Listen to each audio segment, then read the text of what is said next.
Dalam rekaman CCTV tampak pelaku berjalan ke arah parkiran sepeda motor di depan sebuah toko kue di daerah belakang Olo, Padang Barat, Kota Padang sambil menutupi wajahnya dengan baju yang ia kenakan. Tak butuh waktu lama pelaku pun berhasil menggondol satu unit sepeda motor yang terparkir dan membawanya kabur. Berdasarkan hasil rekaman CCTV tersebut, pelaku Wildan akhirnya berhasil diidentifikasi dan ditangkap oleh tim Klewang Satreskrim Polresta Padang saat berada di rumahnya di daerah Gunung Palingulut. Namun saat diamankan, pelaku tiba-tiba saja kejang-kejang dan berpura-pura pingsan sehingga dibawa oleh petugas ke Rumah Sakit Bayangkara Polda Sumbar untuk mendapatkan perawatan. Namun akting pelaku semakin menjadi-jadi dengan berpura-pura kesurupan saat berada di rumah sakit dengan maksud hendak mengelabui petugas. Pelaku yang merupakan residivis kasus yang sama ini pun bahkan sempat kencing di celana saat hendak diboyong petugas ke Mapolresta Padang karena takut dipenjara. Pelaku tak bisa mengelak saat petugas memperlihatkan rekaman CCTV dan mengakui semua perbuatannya melakukan aksi pencurian. Tersangka pencurian sepeda motor. Untuk tersangka terekam CCTV. Dan lalu kita amankan di daerah Gunung Pangilun, Kecamatan Padang Utara. Untuk tersangka sendiri, setelah kita interogasi, pura-pura kesurupan dan sampai kencing di dalam celana. Atas perbuatannya itu, pelaku dijerat dengan pasal 363 KUHP tentang pencurian dengan pemberatan dengan ancaman hukuman di atas 5 tahun penjara. Dari Padang, Sumatera Barat, Budi Sunandar, iNews melaporkan. Seorang pria tiba-tiba mengamuk dan merusak CCTV serta atap rumah warga di Goa, Sulawesi Selatan. Warga pun terpaksa mengikat tangan pelaku karena terus berusaha melakukan perusakan. Diduga pria tidak dikenal tersebut mengalami gangguan jiwa.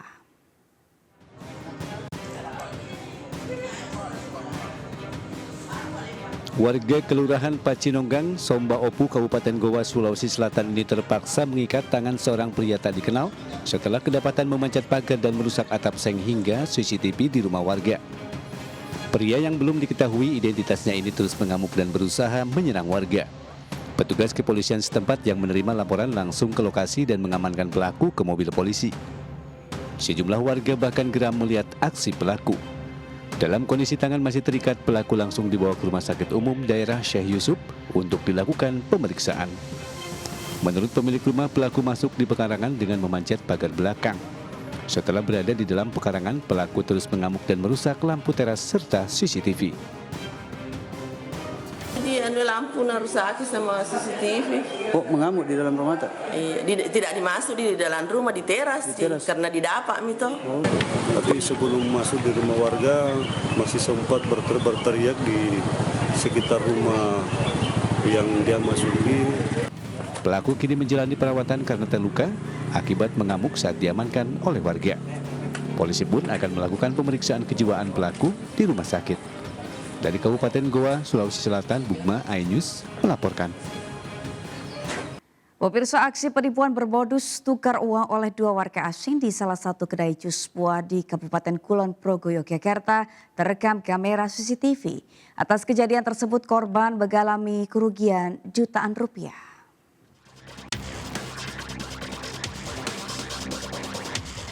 Inilah detik-detik dua bule terekam kamera CCTV saat melakukan aksi penipuan di wilayah Wates, Kulon Progo, Yogyakarta. Dengan modus menukar uang, dua bule tersebut berhasil menggondol uang hasil penjualan di kedai tersebut. Dalam rekaman CCTV terlihat pelaku pertama datang menenteng uang pecahan 50.000 dan 100.000 menuju meja kasir dan mengajak karyawan mengobrol dengan modus menukar uang miliknya dengan pecahan milik korban. Kemudian datang pelaku kedua mengamati suasana. Setelah berhasil mengelabui korban, kemudian kedua pelaku meninggalkan lokasi kejadian.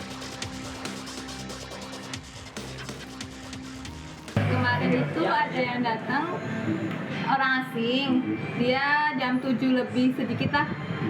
Yang satu tinggi, yang satunya ya pendek, rambutnya putih, terus pakai kemeja biru rapi. Yang datangin saya itu yang pakai kemeja biru rapi, yang di depan itu yang tinggi. cowok cewek atau Cowok semua. cowok semua? Iya. Kalau perkiraan itu WNA mana gitu katanya? Orang Asia Selatan. Tak hanya menyasar kedai jus, kedua bule tersebut sempat melakukan aksi serupa di Pasar Bendungan, Wates, Kulon Progo. Beruntung para pedagang tidak ada yang menyanggupi bule tersebut. Sri Haryati korban selamat mengaku pertama kali orang itu datang dan bilang, "Assalamualaikum, waalaikumsalam." Kemudian melihat ada orang asing. Terus dia langsung nunjukin uang di toko, uang 100-an sama 50-an. Itu uang 100-an Indonesia? Ini sih 50-an Indonesia, tapi belinya di toko. Nggak tahu 2 lembar atau selembar ya. Terus dia bilang, tukar. Saya bilang langsung, nggak punya. Terus berkali-kali, saya bilang, saya selalu ya nggak punya. Dia terus gini-gini terus, saya bilang nggak punya. Setelah itu, dia pergi langsung. Polisi meminta kepada masyarakat yang kedatangan 2 orang bule dengan ciri-ciri tersebut agar melapor ke polsek terdekat. Selain beraksi di wilayah Kulon Progo, kedua pelaku juga diduga melakukan aksi serupa di wilayah Gunung Kidul, Yogyakarta. Dari Kabupaten Kulon Progo, Yogyakarta, Budi Utomo, iNews melaporkan. Pemirsa, kepanikan melanda sejumlah pedagang di pusat perbelanjaan ITC Mangga 2 setelah beredar isu adanya razia barang impor ilegal yang digelar pihak Bea Cukai. Terkait hal tersebut, pihak manajemen ITC Mangga 2 membenarkan adanya razia yang menyasar distributor barang impor ilegal.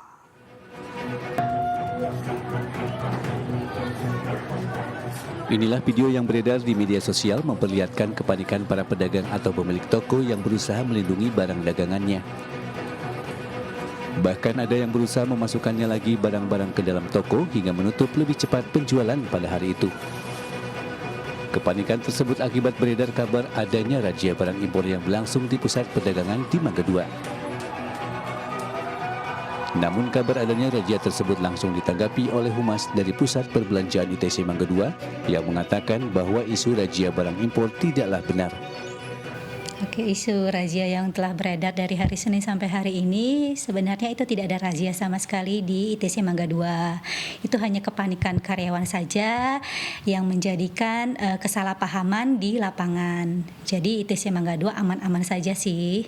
Nah, kebetulan hari ini tadi pihak Bea Cukai ada mendatangi kami, memberikan klarifikasi, memberikan pengertian sebenarnya yang akan dirazia itu apa-apa saja. Nah, kalau ITC Mangga 2 kan ini pusat perbelanjaan retail. Pedagang-pedagang kecil itu tidak termasuk ke dalam ruang lingkup untuk dirazia. Indrawati menambahkan bahwa razia dilakukan untuk distributor bukan pedagang retail yang berada di ITC Mangga 2. Sampai hari ini pedagang barang impor masih berdagang seperti biasanya. Dari Jakarta, Nisa Sahib, Indra Purnama, iNews melaporkan. Pemirsa, puluhan lapak pengepul barang bekas yang juga dijadikan sebagai tempat tinggal di Jalan Subur, Kebayoran Lama, Jakarta Selatan ludes terbakar. Belum diketahui pasti penyebab dari kebakaran tersebut. Diduga api muncul dari korsleting listrik pada salah satu lapak.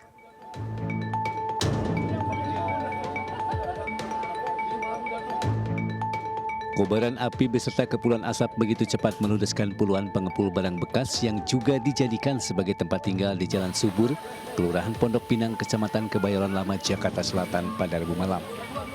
Banyaknya bahan yang mudah terbakar dan juga angin yang begitu kencang membuat api dengan cepat merambat ke lapak-lapak lainnya yang berada di sebelahnya. Petugas Suku Dinas Penanggulangan Kebakaran dan Penyelamatan Wilayah Jakarta Selatan yang berada di lokasi sempat kesulitan lantaran api sangat cepat merambat. Menurut keterangan warga, belum diketahui pasti apa penyebab dari kebakaran ini. Diduga api pertama kali muncul dari konsleting listrik pada salah satu lapak. Ada korsleting gitu? Ya, awalnya dari sini. Awalnya lapak sini gitu, ada konsleting di situ. Habis itu kebakaran satu lapak? Merembet lah ke sana. Merembet ke yang lainnya. Bang, ada korban jiwa bang? Belum ya? Ini belum diketahui. Beruntung tak ada korban jiwa maupun luka dalam peristiwa kebakaran ini. Setelah menerjunkan belasan unit mobil pemadam beserta puluhan personil, api berhasil dipadamkan 2 jam kemudian. Sementara itu, puluhan korban kebakaran terpaksa mengungsi di 2 tempat di rumah Pak RT dan musola. Para korban terpaksa mengungsi karena tempat tinggalnya ludes terbakar. Dari Jakarta, Rizky Palupi, iNews melaporkan. Puluhan hektar hutan jati di Desa Serading Moyo Hilir, Kabupaten Sumbawa terbakar. Kebakaran hutan terjadi dari sore hingga malam hari. Api terus menyebar hingga mengarah ke permukiman warga. Ini sampai dalam sana hutan jati. Ini sampai dalam sana. Ya Allah, udah Puluhan hektar hutan jati di kawasan Desa Seranding, Kecamatan Moyo Hilir, Kabupaten Sumbawa terbakar. Kebakaran tersebut terus meluas hingga mendekati perumahan warga. Dinas Pemadam Kebakaran dan Penyelamatan Kabupaten Sumbawa menurunkan 2 unit mobil pemadam kebakaran untuk memadamkan kebakaran hutan. Butuh waktu berjam-jam untuk memadamkan kobaran api yang terus menjalar karena lahan kering dan angin kencang. Kita ke sini untuk melakukan pemadaman. Untuk saat ini api sudah terlokalisir di saluran. Kemudian tinggal kita menunggu pola api. Apakah lari ke arah karena masih di dalam lahan, kendaraan tidak bisa masuk ke sampai sana. Upaya pemadaman dilakukan Dinas Pemadam Kebakaran dibantu personil TNI Polri, Polres Sumbawa. Dari Kabupaten Sumbawa, Topan Iswandi, iNews melaporkan. Pemirsa, diduga regulator bocor tabung LPG 3 kg di salah satu rumah warga yang berada di Tegalega, Kota Bogor meledak hingga memporak-porandakan dan membakar seisi ruangan. 3 orang penghuni rumah mengalami luka bakar serius dan langsung dilarikan ke rumah sakit.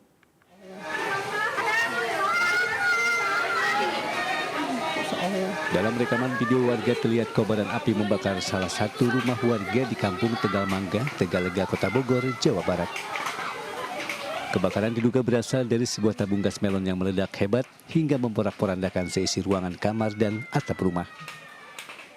Peristiwa ini menyebabkan 3 orang penghuni rumah alami luka bakar cukup serius hingga harus dilarikan ke Rumah Sakit PMI Bogor untuk mendapatkan penanganan medis. Ketiganya diketahui mengalami luka bakar di bagian wajah, tangan, dan kaki dengan kondisi sedang hingga berat. Sebelum tabung gas meledak, penghuni rumah hendak memasak mie instan untuk bekal anaknya sekolah. Namun kompor gas yang dinyalakan mendadak meledak. Akan menyalakan kompor untuk memasak. Mungkin mereka tidak mengetahui bahwa ada kebocoran dari tabung gas yang akan dipergunakan tersebut, sehingga ketika dia menyalakan kompor gas terjadi ledakan dan menyambar kepada tubuh korban. Kasus kebakaran diduga akibat gas bocor ini ditangani Polsek Bogor Tengah dengan mengamankan barang bukti tabung gas LPG serta selang regulator. Dari Bogor, Jawa Barat, Andi Firmansyah, iNews melaporkan. 3 orang wanita asal Desa Sambung Rejo, Kecamatan Sukodono, Sidoarjo, Jawa Timur dievakuasi petugas dinas sosial dan Polresta Sidoarjo setelah diduga disekap oleh ayahnya sendiri selama 3 hari. Hingga kini kasusnya masih dalam penyelidikan polisi. Saat ini polisi sedang memeriksa sejumlah saksi dan ketiga korban.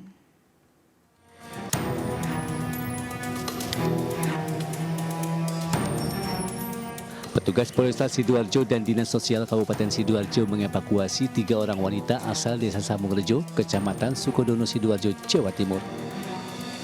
Evakuasi dilakukan petugas setelah mendapat laporan dari warga bahwa 3 wanita disekap oleh ayahnya sendiri selama 3 hari. Evakuasi sempat berjalan alot namun akhirnya berhasil dilakukan. Ketiga wanita korban penyekapan diamankan oleh Dinas Sosial Kabupaten Sidoarjo. Bahasa penyekapan itu ya terlalu lah, ya, pokoknya nggak boleh keluar dari rumah. Itu sudah 3 hari katanya nggak boleh keluar. Iya. Terus ini tadi dibawa kemana Pak? Endingnya seperti apa? Solusinya tadi? Ya solusinya untuk anak-anaknya, ketiga anaknya di PAI. Meski telah dilakukan evakuasi, polisi masih belum mengamankan ayah dari ketiga wanita tersebut. Polisi masih menunggu keterangan dari sejumlah saksi dan ketiga korban. Dari Sidoarjo, Jawa Timur, Yoyok Agusta, iNews melaporkan. Pemirsa, seorang pria di Kabupaten Pringsewu, Lampung membuat acara pesta untuk perceraiannya lengkap dengan panggung hiburan dan tenda. Acara perceraian yang berlangsung meriah viral di media sosial.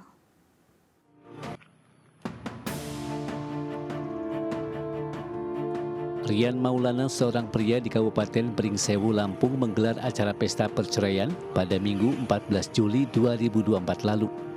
Acara perceraian yang berlangsung meriah viral di media sosial. Lewat akun media sosial terlihat layaknya pesta acara digelar secara mewah. Penyelenggara memasang tenda untuk para hadirin serta panggung untuk hiburan. Sejumlah karangan bunga dari kerabat dan temannya juga tampak berjajar di sepanjang jalan dan sekitar panggung acara perceraian. Meski baru menikah pada 3 Maret 2024 atau sekitar 4 bulan lalu, namun Rian Maulana terlihat santai dan bahagia dengan status barunya sebagai seorang duda. Rian Maulana mengaku merayakan pesta perceraian atas dasar bentuk permintaan maaf kepada keluarganya karena kurang mendengarkan saran dan masukan saat menggelar pesta pernikahan. Ia pun tidak menyangka bahwa acara pesta perceraian ini akan viral di media sosial. Pesta itu terselenggara atas dasar bentuk permintaan maaf mungkin sama keluarga saya, karena kan sebelumnya mungkin dengan keluarga ngobrol, dinasihatin mungkin agak kurang mendengar lah gitu. Cuman setelah saya mengambil keputusan sendiri, mungkin keputusan itu kurang tepat. Maka dari itu ya udah saya ngadain acara ini cuma untuk kumpul keluarga aja, untuk senang-senang kayak gitu. Pelaksanaan pesta perceraian Rian menghabiskan dana sekitar 50 juta rupiah. Secara agama, Rian sudah mentalak istrinya.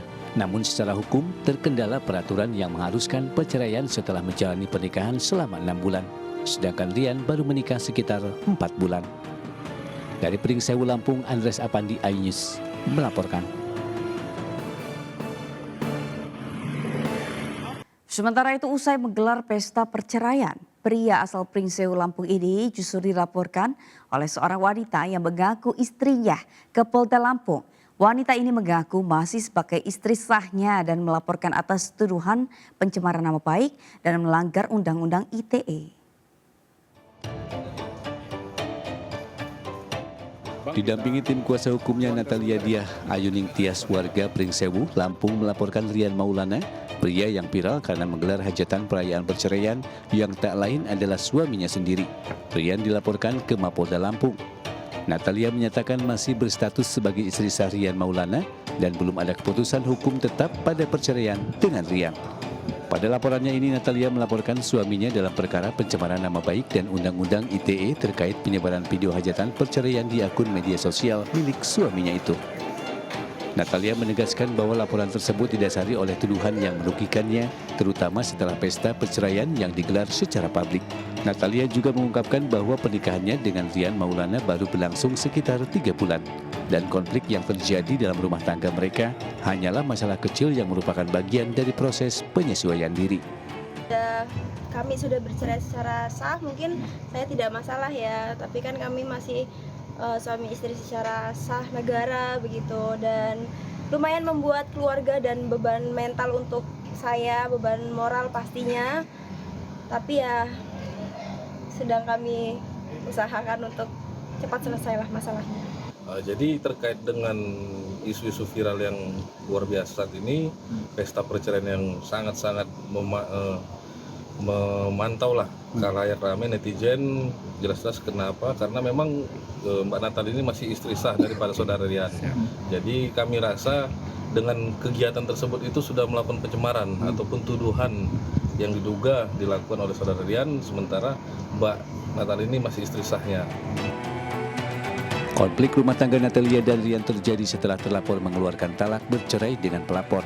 Keduanya yang baru menikah selama 5 bulan tersebut kemudian hidup berpisah. Perpisahan mereka jadi banyak perbincangan setelah terlapor kemudian menggelar hajatan merayakan perceraian. Dari Bandar Lampung, Andreas Apandi, iNews melaporkan.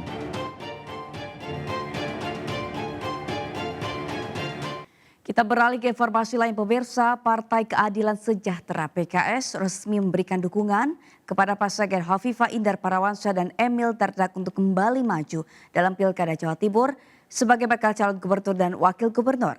Sementara di hari yang sama, Kamis kemarin Partai Nasdem mengunjungi kantor DPP PKS dengan membawa Ilham Habibie yang telah diusung Nasdem untuk maju dalam Pilkada Jawa Barat.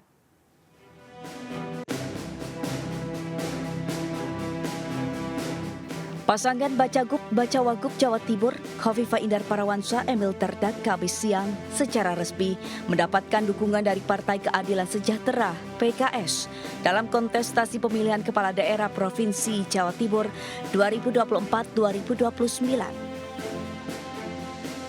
Ahmad Syaiqo selaku Presiden PKS mengatakan dukungan kepada Khofifah Emil ditetapkan bersama oleh jajaran partai mulai dari tingkat daerah hingga pusat. Meskipun dalam Pilkada Jawa Timur yang lalu PKS tidak mendukung pasangan Khofifah Emil, namun kinerja selama 5 tahun menjabat sebagai Kepala Daerah Jawa Timur serta elektabilitas yang tinggi menjadi salah satu alasan PKS memastikan dukungan kepada Khofifah Emil dalam Pilkada Jawa Timur tahun ini.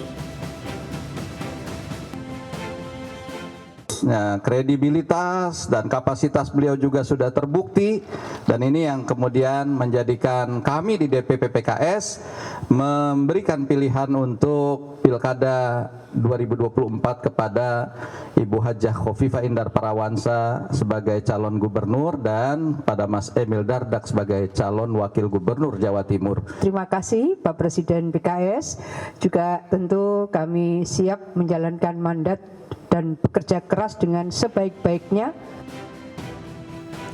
Dengan dukungan dari PKS menambah jumlah partai pengusung Khofifah Emil setelah mendapat dukungan dari Partai Perindo, Golkar, Demokrat, Gerindra, PAN, dan PSI.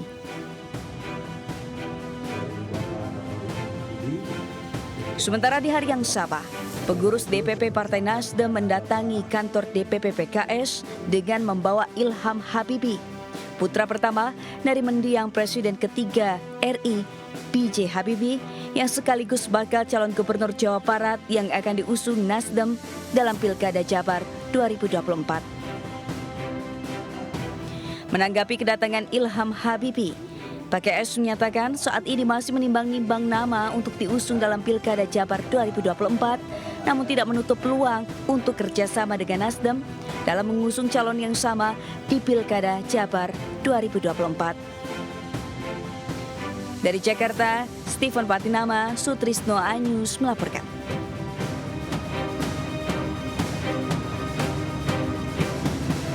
Sementara itu, Dewan Pimpinan Pusat Partai Golkar mengeluarkan surat keputusan atau SK mendukung 10 pasangan calon gubernur dan wakil gubernur untuk maju pilkada di 10 provinsi. Partai Golkar juga menginstruksikan Yusuf Hamka untuk maju sebagai bakal calon gubernur atau calon wakil gubernur di Pilkada Jakarta 2024.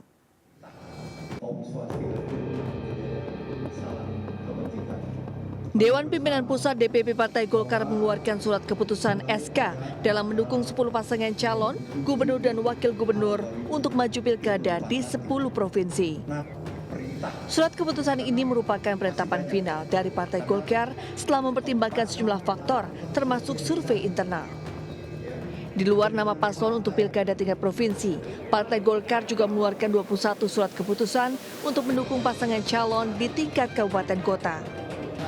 Proses kita adalah surat penugasan, kemudian surat perintah, surat tugas, kemudian ada surat instruksi dan selanjutnya adalah surat keputusan untuk diproses sebagai persyaratan dari Partai Golkar kepada yang bersangkutan dan disodorkan kepada KPUD masing-masing. Dalam kesempatan yang sama, Partai Golkar menginstruksikan pebisnis jalan tol Yusuf Hamka untuk maju sebagai bakal calon gubernur DKI Jakarta 2024. Menerima surat instruksi langsung dari Sekjen Partai Golkar, Ludwig Friedrich Paulus, Yusuf Hamka mengaku terkejut. Terlebih mandat yang diterima tidak hanya menjadi cawagup, namun sebagai cagup. Ini kan saya juga kaget-kaget juga nih, kenapa jadi berubah nih. Dari cawagup sekarang jadi cagup nih, berarti tugasnya saya nggak ngerti nih, kenapa jadi berat nih, gitu. Nama Yusuf Hamka atau Baba Alun selama ini dikenal sebagai pengusaha dan identik dengan julukan Bos Jalan Tol. Yusuf yang kini menjabat sebagai bendahara PBNU juga adalah pendiri warung nasi kuning untuk kaum duafa. Dari Jakarta, Anissa Septiarani, Yudi Richards, Dias Triawan, iNews melaporkan. Sementara itu, Wakil Presiden terpilih Gibran Rakabuming Raka membantah isu yang menyebut adanya pemangkasan anggaran makan siang gratis dari Rp15.000 menjadi Rp7.500 per anak. Gibran menyebut pihaknya sudah melibatkan banyak ahli gizi dan menegaskan anggaran Rp15.000 per anak sudah cukup ideal.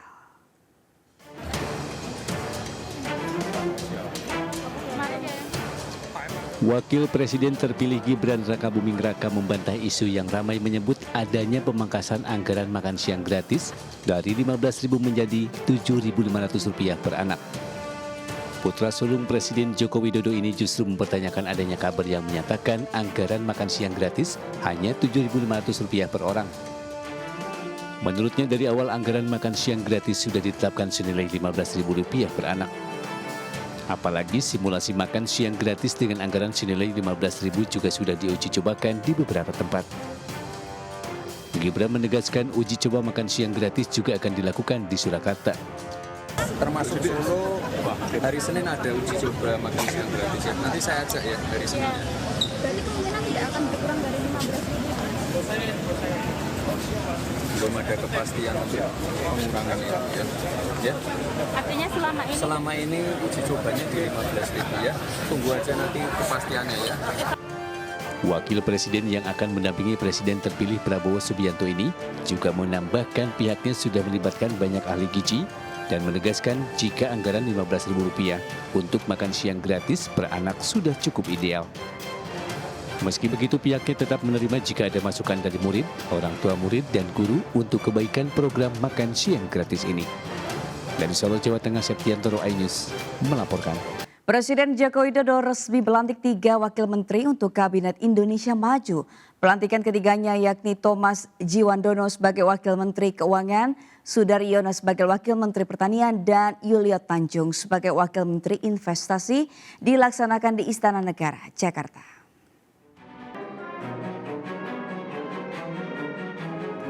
Presiden Joko Widodo resmi melantik 3 wakil menteri baru untuk Kabinet Indonesia Maju. Thomas Jiwandono dilantik menjadi Wakil Menteri Keuangan 2, Sudaryono sebagai Wakil Menteri Pertanian, dan Yulio Tanjung sebagai Wakil Menteri Investasi. Pelantikan dan pengambilan sumpah dilakukan Kamis petang di Istana Negara Jakarta. Turut hadir dalam pelantikan ini sejumlah Menteri Kabinet Indonesia Maju hingga Presiden terpilih Prabowo Subianto. Usai dilantik, ketiga wamen mengatakan akan melanjutkan program kerja yang sebelumnya sudah dilaksanakan. Thomas Jiwandono merupakan bendahara umum Partai Gerindra sejak 2014 dan saat ini mengisi tim gugus tugas sinkronisasi Prabowo Subianto Gibran Rakabuming Raka. Sementara Sudaryono adalah Ketua DPD Gerindra Jawa Tengah. Adapun Yulio Tanjung sebelumnya menjabat penata kelola penanaman modal ahli utama. Dari Jakarta, Ismalia, Bagus Prasetya Adi, iNews melaporkan.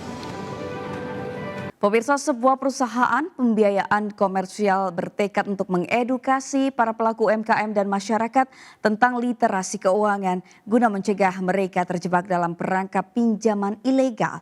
Pinjaman ilegal ini seringkali menawarkan proses yang cepat dengan berbagai kemudahan, namun kerap berujung pada masalah keuangan yang lebih besar.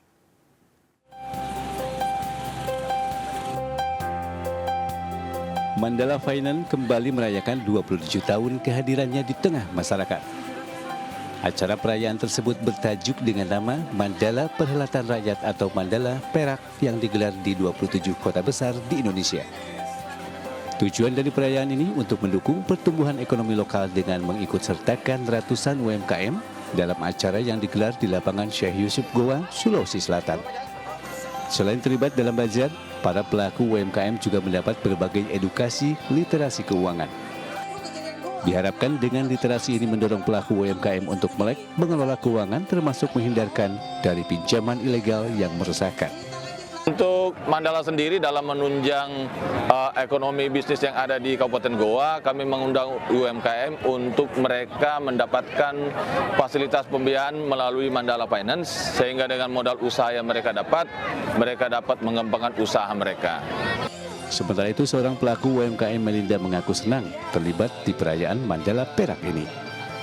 Ia merasa gembira karena selalu disupport oleh Mandala Finance untuk bisa mengembangkan usahanya.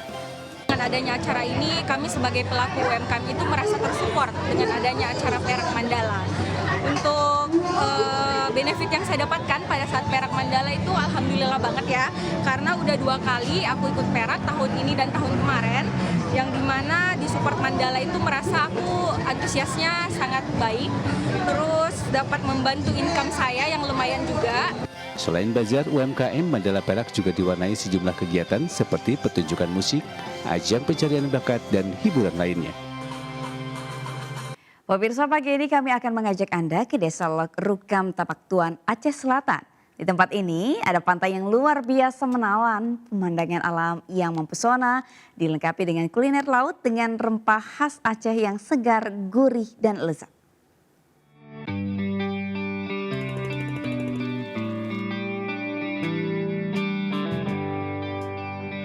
Inilah desa wisata Lok Rukam, berada di Kecamatan Tapak Tuan, Aceh Selatan. Desa ini menawarkan pesona pantai pasir putih dan panorama alam yang menakjubkan. Apalagi momen sunsetnya atau matahari tenggelam yang sangat mempesona. Di sini pengunjung juga bisa menikmati kuliner khas pesisir yang lezat di kafe kuliner khas laut di sepanjang bibir pantai desa. Aku suka banget nih momen-momen yang gini pinggir laut, apalagi aku anak traveling banget. Juga nih tadi aku nikmatin nasi seafood khas Lok Rukam. Yang jadi andalan adalah menu lobster segar yang diracik menggunakan rempah khas Aceh. Selain lobster, ada juga sate gurita dan sate lolak ikan bakar. Kemudian pengunjungnya sini datang dari luar daerah. Kemudian selain di sini menikmati makanan, juga mereka menikmati alamnya yang bagus, yang indah. Suasana teduh pinggir pantai pasir putih dengan suara ombak menghantam karang membuat pengunjung betah dan enggan untuk beranjak. Untuk menuju lokasi ini hanya membutuhkan waktu sekitar 15 menit dari pusat kota Tapak Tuan, ibu kota Aceh Selatan. Dari Aceh Selatan, Provinsi Aceh, Iqdar Ivan Ayus melaporkan. Pemirsa, berwisata di Yogyakarta tidak lengkap tanpa merasakan sensasi petualangan dengan jeep lavatur di kawasan Gunung Merapi. Wisata yang satu ini menawarkan pengalaman berbeda, menyusuri jejak erupsi Merapi yang penuh sejarah dan keindahan alam sekaligus menguji adrenalin.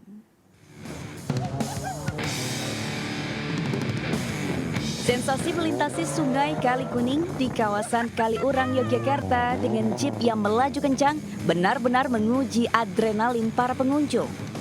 Kegembiraan dan ketegangan bercampur menjadi satu hingga menciptakan pengalaman yang tidak terlupakan. Selain merasakan serunya trek air sungai dalam jeep lavatur, wisatawan juga diajak mengunjungi petilasan Mbah Marijan, juru kunci Gunung Merapi yang dikenal gigih menjaga tradisi dan budaya setempat. Wisatawan bisa melihat langsung rumah dan benda-benda peninggalannya sekaligus mendengar cerita dedikasi dan keberanian sang juru kunci. Selain itu, wisatawan juga diajak melintasi Kali Adam, sebuah area yang dulunya merupakan desa namun kini tertutup material vulkanik. Wisatawan dapat melihat bunker Kali Adam, tempat perlindungan darurat yang sayangnya tidak mampu menyelamatkan 2 orang relawan yang terjebak saat erupsi tahun 2006. Treknya sangat-sangat gerunjal-gerunjal, jadi agak mencelat-mencelat gitu. Ini nggak takut jatuh gitu ya? Nggak, aman. Kombinasi antara medan menantang dan keindahan alam membuat pengalaman lavatur sangat berkesan. Dari Yogyakarta, Taufik Budi, Anyus melaporkan. Pemirsa, ada penggemar mie dan makanan berkuah. Perpaduan keduanya ada di menu yang satu ini, yakni mie laksa. Dengan gurih kuah udang yang menggugah selera, mie laksa pas dinikmati di malam hari.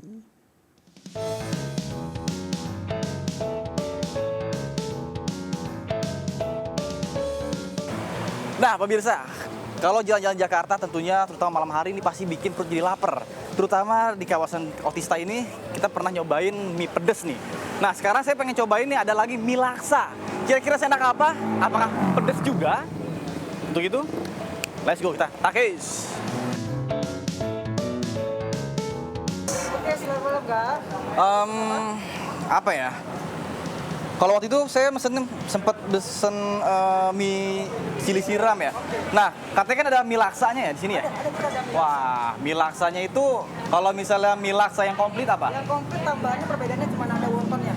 Wonton? Iya. Wonton itu yang kayak pangsit? Oke, ada pangsitnya gitu ya? sama isinya ada udang sama cincang aja. Oke, kalau gitu saya mau yang komplit aja deh. Yang komplit aja? Udah lapar. Thank you. Iya Kak.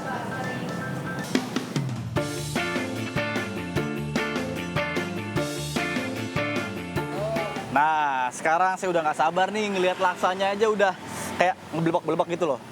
Apalagi ditambah dengan aroma kuah kaldu udang. Nih, kuah kaldu udang ya, inget ya. Tuh. Udang banget. Langsung aja kita takis. Nah, ini nih masterpiece-nya nih. Tahu. Modelnya kayak tahu-tahu di warkop gitu loh. Yang biasanya jadi gorengan malam-malam. Nah, cuman campur di laksa.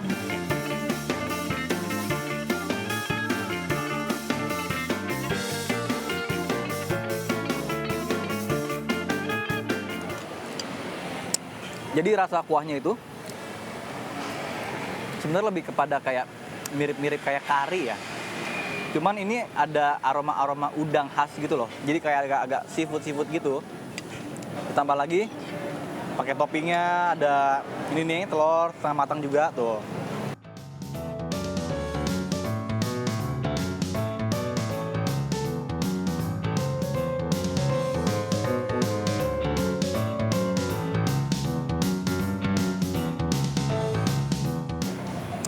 Kayaknya kurang apa ya?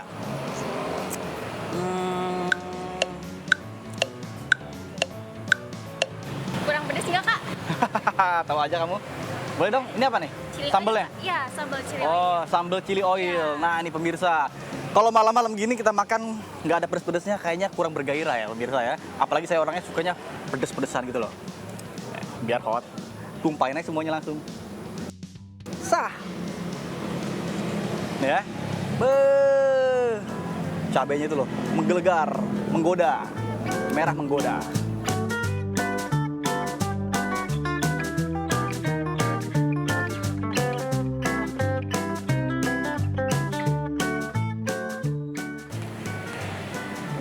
Tekstur mie-nya tuh lembut banget. Jadi nggak perlu kalian, cukup kalian jepit pakai mulut, hop, langsung lepas.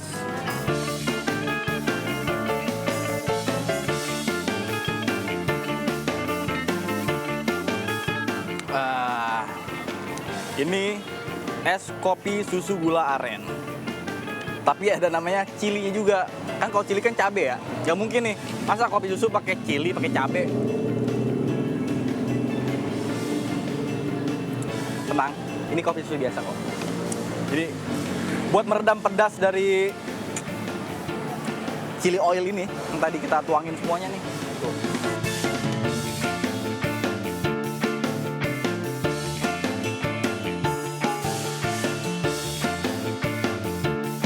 Porsi jumbo banget, gede banget, banyak banget.